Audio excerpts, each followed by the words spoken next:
So when I was growing up, my parents were mostly busy as soon as we got home. Be it cooking, cleaning, feeding the animals, this would give me just enough time to watch an episode of my favorite show, The Simpsons. My cousin and I would watch an episode every day after school when it came out. How some people say they were raised on television, well, the same is true for me about The Simpsons. While I was slightly sheltered in certain areas, The Simpsons taught me about the outside world. It taught me about life, love, and even, I'd say, it taught me the importance of family. But by the time I got into my teenage years, the show just didn't have the same impact over me as it once did. It didn't bother me too much as I was interested in other things and other shows took up my entertainment, but now those shows are going by the same wayside and I'm just wondering, what happened? How did my all-time favorite show that I watched religiously as a kid turn into something that I don't even recognize aside from the characters and voices? I guess one of the first times I noticed something different about The Simpsons was when the 302nd episode came out. The promotional material heavily teased a guest star appearance by Tony Hawk, a huge star at the time. The episode starts off with the kids finding an old ad starring Baby Bart, a premise that could have been its own episode. Bart then sues for emancipation rights after finding out Homer blew all his money away. Bart moves into a loft and a little after the halfway mark, finds out Tony Hawk lives 2 floors up. Homer talks Tony into forfeiting a competition against him, even giving him a board that will make him the perfect skater. Homer reconciles with his son and is hired in a Viagra commercial, and the episode ends. I remember being disappointed that Tony Hawk didn't appear in a lot of the episode, but after going back and watching it, there are several other problems I noticed. Though the episode is an enjoyable one, the storyline is centered around the situation and not necessarily the characters overcoming the situation. By the end of the episode, it doesn't even seem like Bart still living in the loft in the next episode would be a big deal if they had made it, or if they made it happen. Upon writing this piece, the most recent episode to be released was Season 29, Episode 12. The episode starts strangely enough with no couch gag and a bidding war over a piece of art between Homer, Mr. Burns, and a character we've never met before. Homer is highly upset at losing the piece of art before it is stolen. We are then treated to a Matlock parody for the next 20 minutes. It plays out like a Murder, She Wrote episode with unnecessary exposition and long drawn-out exterior shots. However, the Simpsons characters, excluding Homer and to an extent Lisa, are all put in the background as far as attention goes. In this episode, the Simpsons are secondary characters while everything else revolves around the new character, Manichek. Aside from most of the jokes being meh, it ends in a way that's quite contradictory to one main character. It turns out Lisa was the one to steal the painting, which is weird because in Season 2, Lisa was so distraught over her parents stealing cable and a single grape of all things. Instead of the story revolving around the characters overcoming their situations, the stories now revolve solely around the situations themselves. The main difference I found between the writing of the older and newer seasons can be easily compared in the writing of the old and new Ghostbusters. In the original Ghostbusters, our main characters stand out because their wacky, zany, sarcastic, and comedic personalities contrast so well against the normal and stoic New York City. In the new Ghostbusters, when every character is written as zany, sarcastic, and comedic, then our main characters more so blend in with the background, if anything, than stand out. Granted, I know it's a cartoon, but it seems like the older episodes tell a better story as a result of still being in a somewhat grounded reality. Now there's nothing to keep the viewer invested in the conflict when most of the episodes are resolved through script convenience or deus ex machina.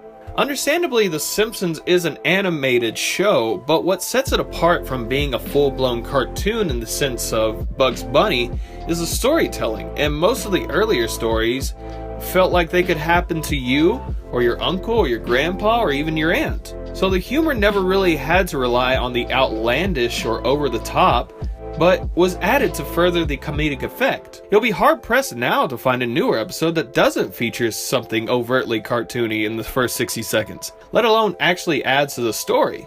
If anything, The Simpsons more now mirrors the more cartoony and anything goes style of writing featured in Family Guy. The most telling sign that the writing has drastically changed can be found in my favorite episode, which is The Way We Was, from the 2nd season, featuring the first time Homer and Marge met. Is this room 106? Hey, who's that? I don't know. Why do birds suddenly appear every time you are near? Just like me, they long to be. Hey! Hey, would you like to go? She's mine!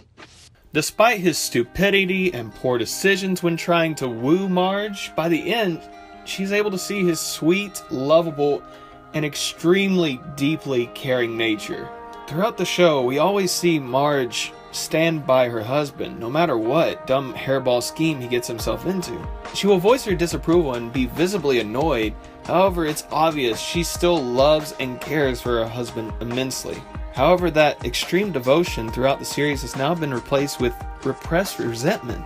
We even see it manifest in several newer episodes and in almost every future episode. That never-ending love and undying patience of Marge is replaced by different suitors. Even Lena Dunham hooks up with Homer just for his hot drug connect. Speaking of drugs, the core characteristics of all the characters have changed, some for throwaway gags. For example, Marge becoming an addict to Prozac because Donald Trump became president, taking 4 years worth of medication in 100 days. Lisa questioning whether she could be friends with a new girl simply because she's Republican. Homer straight up breaking Ned Flanders' neck. Maggie talking and giving an extremely long speech. Not to mention Homer fascinating about Ned Flanders' children being hung by their necks. Bart is really the only character that has relatively stayed the same as a character, except for the one episode where he almost lets Homer be murdered. He's also no longer an underachiever, but he's just average as far as intelligence.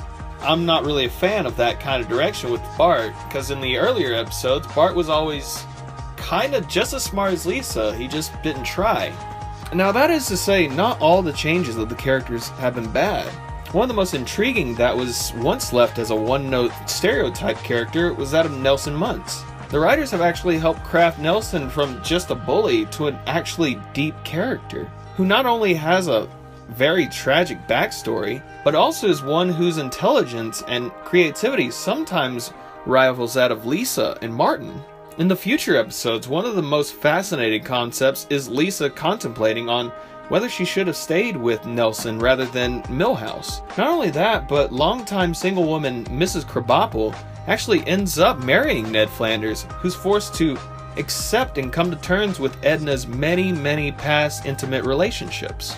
Sadly, when the voice actress who played Edna passed away, they gave an extremely touching send-off, as Ned and Nelson reflect on how much she meant to them, and how they'll miss her. Sure do miss that laugh. I miss her too. So to be honest, there are still quite a few episodes that are still really good. Like the Homer and his dog Bongo episode, the Halloween of Horror, and all the future episodes, and many others. For a show that's been on the air for nearly 30 seasons, it's understandable for certain aspects to change or feel different. While the differences in writing may run some of the loyal fan base off, like Peter said, I mean, don't get me wrong, I used to love Duff when I was younger, but I haven't even had it in like 13 years. there are enough new and fresh elements that will bring in more viewers, be them new or old. Maybe we should just change the name from The Simpsons to Springfield. Then everyone will be happy. We know it's not the same Simpsons, but it's still the characters we know and grew to love. They're just slightly different. While I named this title The Rise and Fall of The Simpsons, I'm not necessarily saying that The Simpsons is a bad show per se. It's very entertaining. Pretty much all the episodes you can sit down and enjoy and watch. However, it is slightly different from where it was nearly 30 years ago. And I think that's where everyone has a hard time accepting, because something they've grown up with and loved so much and so dearly has, in a lot of elements, become so different. But that being said, something different doesn't always necessarily mean that it's always going to be bad.